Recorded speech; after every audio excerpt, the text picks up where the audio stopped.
செய்திகள் தொடர்கின்றன. காரைக்கால் திருநள்ளாறில் அமைந்துள்ள சனி பகவான் கோவிலில் நாளை கோலாகலமாக நடைபெறவுள்ள சனி பெயர்ச்சி விழாவை காண லட்சக்கணக்கான பக்தர்கள் குவிந்துள்ளனர். நவ கிரகங்களில் ஈஸ்வர பட்டம் பெற்ற ஸ்ரீ சனீஸ்வர பகவான் நாளை கன்னிராசியிலிருந்து துலாம் ராசிக்கு பெயர்ச்சி அடைகிறார். ஸ்ரீ சனீஸ்வர பகவானுக்கு தனி சன்னதி அமைந்துள்ள காரைக்கால் திருநள்ளாறு கோவிலில் சனி பெயர்ச்சி விழா நாளை வெகு விமர்சையாக கொண்டாடப்படுகிறது. இதனை காண நாடு முழுவதும் இருந்து லட்சக்கணக்கான பக்தர்கள் அங்கு குவிந்துள்ளனர். பக்தர்கள் சிரமமின்றி சனி பகவானை தரிசிக்க தர்ம தரிசனம் 100 ரூபாய் மற்றும் 300 ரூபாய் கட்டணத்திற்கும் ஏற்பாடு செய்யப்பட்டுள்ளது. நலன் குளத்தில் ஒரே நேரத்தில் 10,000 பேர் குளிக்கவும் ஏற்பாடு செய்யப்பட்டுள்ளது. பெயர்ச்சியையொட்டி இன்று இரவு ஸ்ரீ சனீஸ்வர பகவான் தங்க காக வாகனத்தில் எழுந்தருளி காட்சியளிக்கிறார்.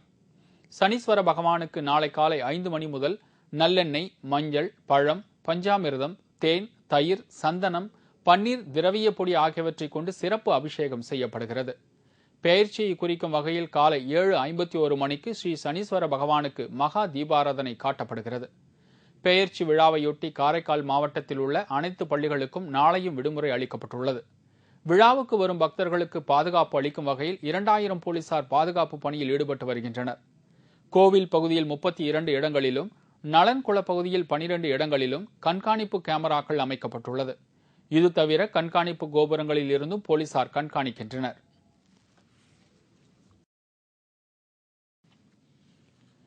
சென்னையை அடுத்த சோழிங்கநல்லூரில் உள்ள விப்ரோ நிறுவனத்திற்கு சொந்தமான 7 மாடி கட்டிடத்தில் இன்று காலை ஏற்பட்ட பயங்கர தீ விபத்தில் பல லட்சம் ரூபாய் மதிப்பிலான பொருட்கள் தீயில் கருகியது.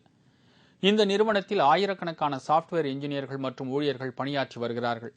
இந்நிலையில் இன்று காலை 2வது மாடியில் உள்ள UPS பேட்டரி ஒன்றில் மின்கசிவு ஏற்பட்டு தீப்பிடித்தது. சிறிது நேரத்தில் தீ அருகில் இருந்த மற்ற அறைகளுக்கு வேகமாக பரவியதால் அங்கிருந்த ஊழியர்கள் அனைவரும் வெளியேற்றப்பட்டனர். தகவல் அறிந்த தீயணைப்பு வீரர்கள் விரைந்து வந்து சுமார் 3 மணி நேரம் போராடி தீயை அணைத்தனர். இந்த தீ விபத்தில் பேட்டரிகள், கம்ப்யூட்டர்கள் மற்றும் மின்சாதனங்கள் உள்ளிட்ட பல லட்சம் ரூபாய் மதிப்புள்ள பொருட்கள் எரிந்து சேதமடைந்தன.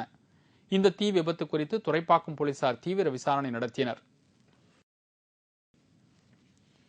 முல்லைப் பெரியாறு அணை பிரச்சினை தொடர்பாக தீக்குளித்த வாலிபரை தேமுதிக பொருளாளரும் MLAவுமான சுந்தரராஜன் நேரில் சந்தித்து ஆறுதல் கூறினார்.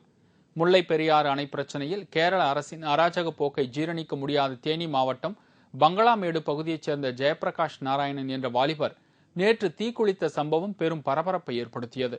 இதில் பலத்த தீ காயமடைந்த அவர் மதுரை KK நகர் தனியார் மருத்துவமனையில் அனுமதிக்கப்பட்டு சிகிச்சை பெற்று வருகிறார்.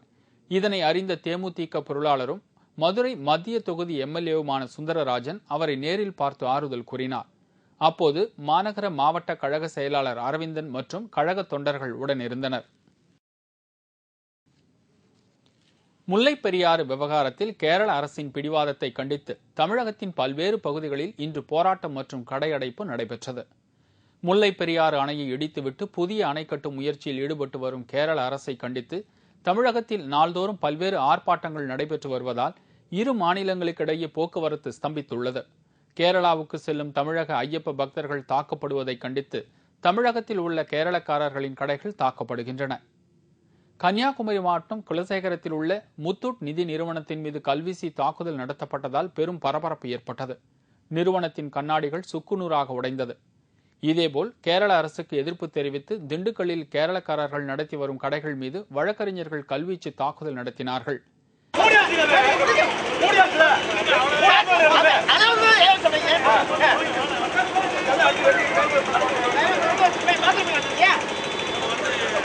கேரள அரசை கண்டித்து மதுரையில் வழக்கறிஞர்கள் இருசக்கர வாகனத்தில் பேரணியாக சென்றனர்.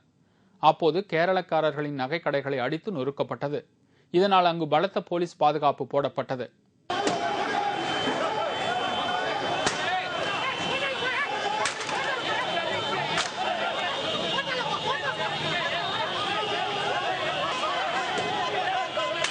திருப்பூர் மாவட்டம் காங்கேயத்தில் கேரள அரசை கண்டித்து கடையடைப்பு போராட்டம் நடைபெற்றது.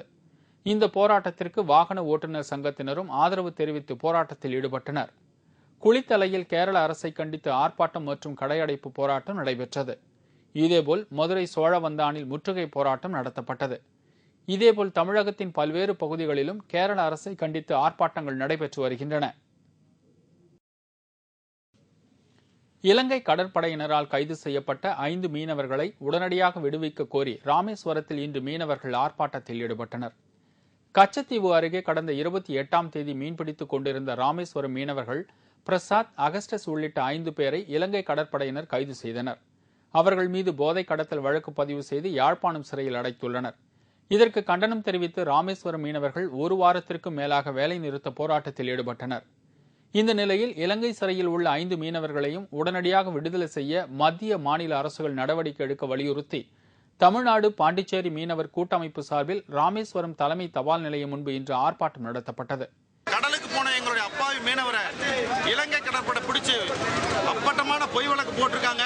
இது மத்திய, மாநில அரசுகளுக்கு தெரியும். மத்திய அரசு துரிதமான நடவடிக்கை எடுத்து எங்கள் மீனவர்களை மீட்டு தரணும். வருகிற 2ஆம் தேதி வர்ற வாயிலால எங்கள் மீனவர்களையும் படகை மீட்டு தரலைனா எங்களுடைய போராட்டங்கள் மிக வன்மையாகவும் கடுமையாகவும் இருக்கும். இந்த ஆர்ப்பாட்டத்தில் 500க்கும் மேற்பட்ட மீனவர்கள் கலந்து கொண்டு மத்திய, மாநில அரசுகளுக்கு எதிராக கண்டன கோஷம் எழுப்பினார்கள். சென்னையில் உள்ள சோழவரம், செம்பரம்பாக்கம் உள்ளிட்ட ஏரிகளில் தூர்வார தமிழக அரசு 130 கோடி ரூபாய் நிதி ஒதுக்கீடு செய்துள்ளது. சோழவரம், செம்பரம்பாக்கம், அயன்பாக்கம், நேமம் ஆகிய ஏரிகள் சென்னை நகர மக்களுக்கு குடிநீர் வழங்கும் ஆதாரமாக இருந்து வருகின்றன. இந்த ஏரிகளை தூர்வாரி ஆழப்படுத்தவும், நீரின் கொள்ளளவை அதிகரிக்கவும் தமிழக அரசு 130 கோடி ரூபாய் நிதி ஒதுக்கி உள்ளது. இதன் மூலம் 568 மில்லியன் கன அடி தண்ணீர் கூடுதலாக சேமித்து வைக்க வழி ஏற்படும் என தெரிவிக்கப்பட்டுள்ளது. ஒரிசாவில் விஷத்தன்மை கொண்ட கள் குடித்த 4 பேர் பரிதாபமாக உயிரிழந்தனர். ஒரிசா மாநிலம் ராயகாடா மாவட்டத்தில் கெட்டுப்போன கள்ளை குடித்த பலருக்கு திடீரென மயக்கம் மற்றும் வயிற்றுப்போக்கு ஏற்பட்டது. இதில் சிகிச்சை பலனின்றி 4 பேர் உயிரிழந்தனர். மேலும் 5 பேருக்கு மருத்துவமனையில் தீவிர சிகிச்சை அளிக்கப்பட்டு வருகிறது. அவர்கள் அருந்திய கள் விஷத்தன்மை அடைந்திருந்ததே உயிரிழப்புக்கு காரணம் என்று தெரியவந்துள்ளது. வட இந்தியாவில் வாட்டி எடுக்கும் கடும் குளிர் காரணமாக உயிரிழந்தவர்களின் எண்ணிக்கை 39ஆக உயர்ந்துள்ளது. வட இந்தியாவில் டெல்லி உட்பட பல்வேறு மாநிலங்களிலும் கடும் குளிர் நிலவுவதால் இயல்பு வாழ்க்கை பாதிக்கப்பட்டுள்ளது. நேற்று இரவு டெல்லி, உத்தரப்பிரதேசம் உள்ளிட்ட பல்வேறு பகுதிகளில் வெப்பநிலை 4 டிகிரிக்கும் கீழே குறைந்தது. கடும் பனிமூட்டம் காணப்படுவதால் ரயில் மற்றும் சாலை போக்குவரத்து கடுமையாக பாதிப்புக்கு உள்ளாகியுள்ளது. வட இந்தியாவில் குளிருக்கு உயிரிழந்தவர்களின் எண்ணிக்கை 39ஆக உயர்ந்துள்ளது.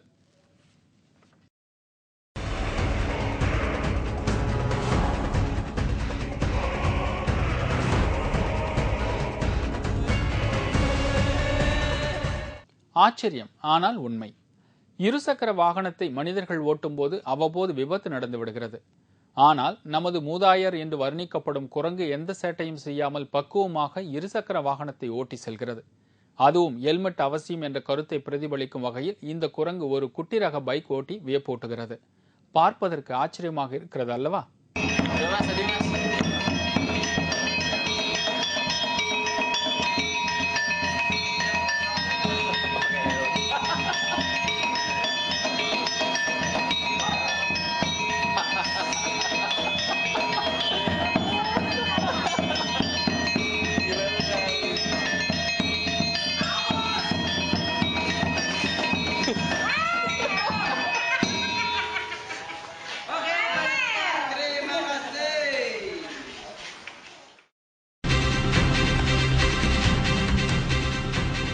டாலர் நோட்டுகளை கடத்தினால் மடக்கி பிடிக்கும் மோப்ப நாய்கள்.